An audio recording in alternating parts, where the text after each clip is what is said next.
Hey everyone, Django Fett here, Honey Down Games, comics, TV shows, movies, and more, and this is a review for Star Wars Galaxies, The Ruins of Dantooine. So you're probably wondering why the heck am I reviewing this out of all the books? Well, it's because it's the shortest book that I've ever read, and I can read it, practically in less than what I can read for other books. So this is a pretty short book. It's only at 286 pages, and it's extremely short. So I finished this in a month or two, which is shorter than any other book that I've read. Extremely short, so I decided to read this. And I actually got this. This is actually one of the latest expanded universe books that I got in recent years. This and Star Wars Scoundrels, which I may or may not review. It's pretty long, but hopefully I have an audiobook and I can just listen to that instead. So there is that. So I got this from Timothy Zahn. This is one of the latest expanded universe books that I got. This was like a year or two ago that I got both of these books, and I was like, okay, I don't have these in my collection, so I might as well get them. So this is written by Veronica Whitney-Robinson, and I wasn't really sure what she wrote, so I'll put something over here of other works that she has. I think this is her only work. I could be wrong. But she did this with Haden Blackman. So Haden Blackman hasn't disappointed me yet. He is one of the best writers in the Star Wars Expanded Universe. Truly beloved. And he was actually a LucasArts producer of Star Wars Galaxies and Empire Divided. I think that's the expansion to Star Wars Galaxies, I believe. The producer for doing one of the books, which was an interesting idea. So having Haden Blackman into it, I thought would be an instant hit from that point on. But I wasn't really sure about Veronica, her works and her titles.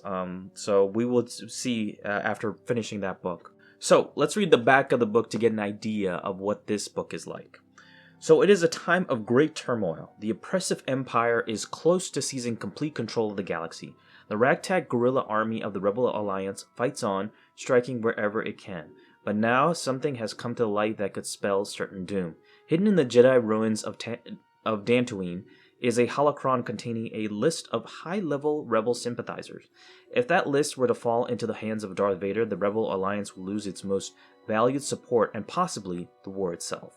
As an Imperial bioengineer who frequently visits other worlds, Dusk Mistflyer is the perfect cover for a rebel who needs to travel far and wide without arousing suspicion. And so she agrees to help Rebel spy Finn Darktrin in his quest to recover the crucial holocron. Despite help from Han, Luke, and Leia, the mission is fraught with peril, and as their journey takes them into the fiery belly of the beast that is galactic civil war, Dusk and Finn will learn that the hardest part of all is figuring out whose side you're on and how far you're willing to go to win. So this is set 1 ABY, and this stars this character called Dusk Mistflyer, who is an Imperial bioengineer, like I mentioned before. So I think she's very much what Veronica is. Because it actually says about, maybe I could be wrong, but her correlation between that and the character itself, Veronica, she says about the authors, in the back, has worked as a Peace Corps volunteer in Africa, a veterinary assistant in New Zealand, and a marine biologist in Seattle. So that tells me everything right there, that she was very much interested in animal work and stuff like that. And you see that translated in here very well. Like her just association with different creatures and how she knows them. Gets a little boring hearing that a lot in this book. But I gotta be honest, I found this book, I'll be short and sweet, pretty boring. It's not very good at all. And so the last quarter of the book is actually good, decent, but the rest of it is pretty bad. And it's not even worth reading. It's so boring for the most part. And it's just her just like with animals and stuff like that. And it just doesn't really connect with Star Wars for me.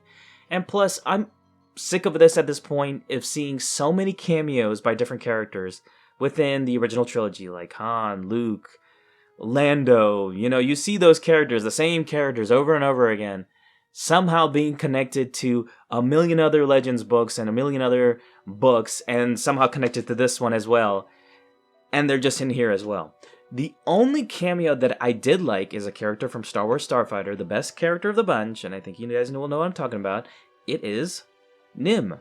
You do see Nim in here, so he does survive after the events of episode 2 and so forth. I kind of wondered what happened to him, but he's kind of settled somewhere else. So it's good to see that little cameo right there. I think it was in the middle of the book that you do see that. So that was the one positive that of the cameos. I'm just kind of sick of seeing the other cameos over and over again, the same cameos over and over and over and over again, and not in any interesting ways. You see this countless times in Legends books. And there are other times where they are put to an effect, which is actually good. I do like that. But other times it's just kind of forced. And the last quarter where you see that reveal of, a certain character in here was all right. And then you also have Nuss Mistflyer, who's very much a representation of Veronica, in my opinion. She was not a very interesting lead at all. None of the characters were really interesting at all. And then you also had Finn Darktrin, who apparently was in Galaxies, and he has different haircuts for some reason. I'm seeing photos of him. I don't know why that's the case. It's really weird. But he is in the Galaxies video game, so I'm sure Dusk is in there too. I've never actually played Star Wars Galaxies at all. I've always wanted to, but never got the chance. I heard it's a pretty good MMO back in the day. I wish I did play it, but it's kind of dead at this point. I mean, you can play, I think, through other means, but I've never just been interested to do that myself. But you can do that if you wanted to. So another thing related to the Ruins of Dantooine is that it's not really about Dantooine. It's barely about Dantooine. The last quarter of the book is on Dantooine. That's it. You barely get any time on Dantooine. It's called the Ruins of Dantooine. You barely get any time. The rest of it is just them just going through different planets and discovering wildlife. But then you discover Dantooine towards the end, and even then it was just not really interesting. I did like the twist, but that's about it. And it doesn't really go anywhere. It was just okay, it was just so pointless. And the holocron was just so derivative. It just didn't seem as important as you thought it would be. It's whatever. It was just, I don't know. It was just, it's a super derivative book. I wasn't really a fan of it, but there is one thing I do want to mention from the Essential Reader's Companion from by Pablo Hidalgo. So I'll read this. This is from the Pearls in the Sand. This is a short story that was released after the original book, which was 2003. So this is 2004. So literally a couple months later that they released this from the Star Wars Insiders number 74 issue. Pearls in the Sand is a short story by Veronica Whitney-Robinson set shortly before the events of the Ruins of Dantooine. Dusk and Tandu follow rumors of a fabled Krayt Dragon graveyard into the wilderness of Dantooine and are nearly done in by Zabrak robbers. Left to die in the desert, the two scientists preserve and discover the Krayt spawning ground, a place where the beasts die after laying their eggs. Dusk takes a Krayt Dragon egg for future study. And that's really it. And doesn't really sound very interesting for me. And it sounds like the same thing with just like the Ruins of Dantooine, where it just doesn't lead to anywhere. So it's just a random story. There's some more information from here that I do want to talk about as well from Pablo Hidalgo. So The Ruins of Dantooine was the first tie-in novel specifically developed for a Star Wars video game, complete with the LucasArts name and the Star Wars Galaxies logo on the cover, which is interesting. This is the first time ever seeing a tie-in video game with a book designed for it. So I thought that was interesting. I thought it would be kind of before the events of Star Wars Galaxies or have some interesting characters, but it doesn't really have anything. So there's that. In 2003, LucasArts and Sony released the first ever Star Wars massively multiplayer online role-playing game, and the tie-in book spotlights many of the game's features. The locations visited in the novel, Naboo, Loke, Rory, Corellia, and Dantooine, are all places featured in the game. The book's story includes side quests with Dusk, undertaking zoological missions, or looking for minor artifacts in order to advance the plot. Much like Star Wars Galaxies itself, the book focuses on new characters, but features guest appearances by such luminaries as Darth Vader, Luke, Leia, Han, and Lando, as you've seen before. So there is that. Also, I do have to say, Hayden Blackman, I thought this name would save it, but seemed like it was mostly on Veronica, who was doing most of the writing. And I feel like Hayden just really didn't do anything. He was just like, yeah, do whatever. I'm busy doing Galaxies and other stuff. And it was just not it just didn't seem like he had any input. He put Nim in there and these other things associated with Galaxies, but not really anything else. So it didn't really seem like he had a part of it.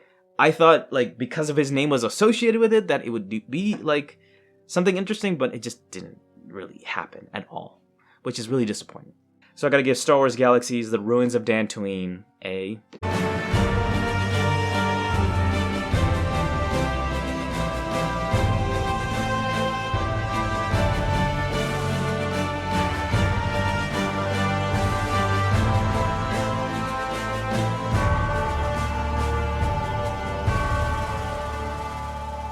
You're not missing anything by reading this book.